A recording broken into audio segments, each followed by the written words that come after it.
وَسَبِّحْ بِحَمْدِ رَبِّكَ حِينَ تَقُومُ، جس کا مطلب ہوتا ہے کہ اللہ فرماتا ہے اے بندے جب تو صبح اٹھے تو اپنے رب کی تسبیح بیان کر۔ یہ کون فرما رہا ہے؟ اللہ، ہے نا۔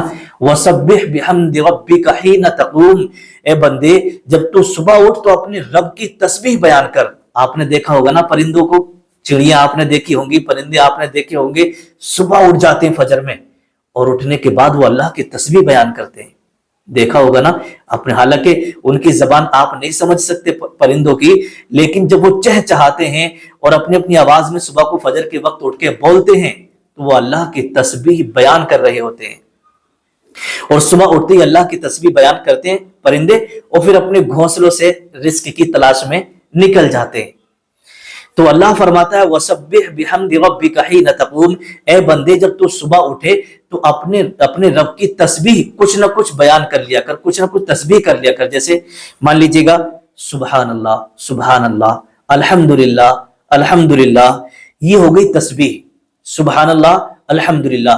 اور اللہ کے نبی صلی اللہ تعالی علیہ وسلم کی یہ حدیث پاک ہے کہ سبحان اللہ، الحمدللہ، یہ جملے وہ ہیں جو بولنے کے اعتبار سے بڑے ہلکے ہیں، بڑے آسان ہیں، لیکن جب یہی جملے، یہی تسبیح آپ کی میزان عمل میں رکھی جائے گی تو یہ سارے نیکیوں میں سب سے زیادہ بھاری ہوں گے۔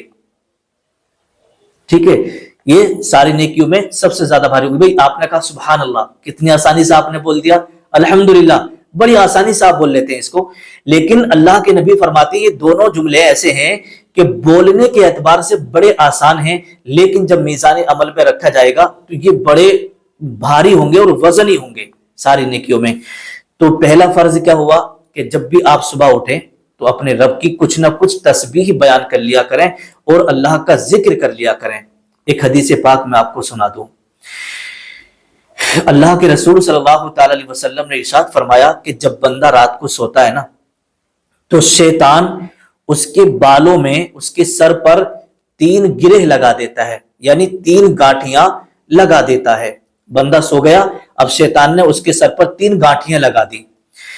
اب اللہ کے نبی فرماتے ہیں کہ بندے کی جب رات میں کسی بھی وقت آنکھ کھلی اور اس نے اللہ کی تسبیح بیان کر لی، یعنی سبحان اللہ، الحمدللہ، اگر یہ تسبیح بیان کر لی اور پھر اس کے بعد جب ایک تسبیح وہ بیان کر لیتا اٹھتے کے ساتھ ہی، تو اس کی شیطان کی لگائی ہوئی 3 گانٹھوں میں سے ایک گانٹھ کھل جاتی ہے۔ اللہ کے رسول فرماتے ہیں کہ اس نے جو تسبیح بیان کی اس کے بعد وہ اٹھ کر کے وضو کر لیتا ہے، اٹھ کر کے وضو کر لیتا ہے تو پھر شیطان کی دوسری گانٹھ بھی کھل جاتی ہے۔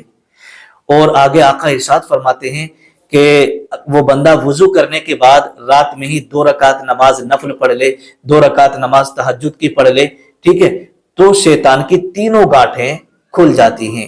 اور آگے فرماتی جیسے مان لیجیے گا آپ کی آنکھ کھل گئی فجر سے پہلے یا فجر کی نماز کے لیے آپ کی آنکھ کھلی، آپ اٹھتے کے ساتھ ہی آپ نے اللہ کی تسبیح بیان کی سبحان اللہ الحمدللہ، اس کے بعد پھر آپ نے وضو کیا، دوسری گانٹھ کھل گئی، پھر وضو کرنے کے بعد آپ نے فجر کی نماز پڑھ لی تو تینوں گانٹھیں کھل گئی آپ کی، اور اگر آپ نے تہجد کا وقت تھا تو تہجد کی نماز پڑھ لی تو تب بھی آپ کی تینوں گانٹھیں کھل گئی، ٹھیک ہے۔ اس کے بعد اللہ کے رسول فرماتے ہیں یہ تینوں گانٹھیں جب شیطان کی کھل جاتی ہیں تو شیطان بندے کے آگے ہار جاتا ہے اور انسان جیت جاتا ہے۔ تو شیطان کو آپ نے ہرا دیا، آپ جیت گئے، لیکن بہت سارے لوگوں کو آپ نے دیکھا ہوگا جب وہ رات کو سوتے ہیں نا تو رات کو 12 بجے 1 بجے 2 بجے سو رہے ہیں اور صبح کو فجر کی نماز جو ہے ان کی جاتی رہتی ہے، فجر کی نماز وہ نہیں پڑھتے۔ تو ظاہر سی بات ہے، وہ آپ نے سنا ہوگا کہ فجر کے وقت میں دیکھیے اللہ کے رسول فرماتے ہیں کہ فجر کے وقت میں جو ہے روزی تقسیم ہوتی ہے، تو جب روزی تقسیم ہو رہی ہے آپ سو رہے ہیں تو جو جاگے گا وہ پائے گا اور جو سوئے گا وہ کھوئے گا، یہ محاورہ آپ نے سنا ہوگا۔ تو اس لیے اہل اللہ فرماتے ہیں کہ جب تم سو کر کے اٹھو تو اللہ کی کچھ نہ کچھ تسبیح بیان کر لیا کرو، ذکر کر لیا کرو، اس تسبیح کے کرنے سے ہے نا، اس تسبیح کے کرنے سے آپ کی صبح اچھی ہو جائے گی، آپ کی صبح اچھی ہو جائے گی۔ دوسرے فرض کے بارے میں اللہ تبارک و تعالیٰ فرماتا ہے یا ایھا الذین آمنوا اذکروا اللہ ذکرا کثیرا،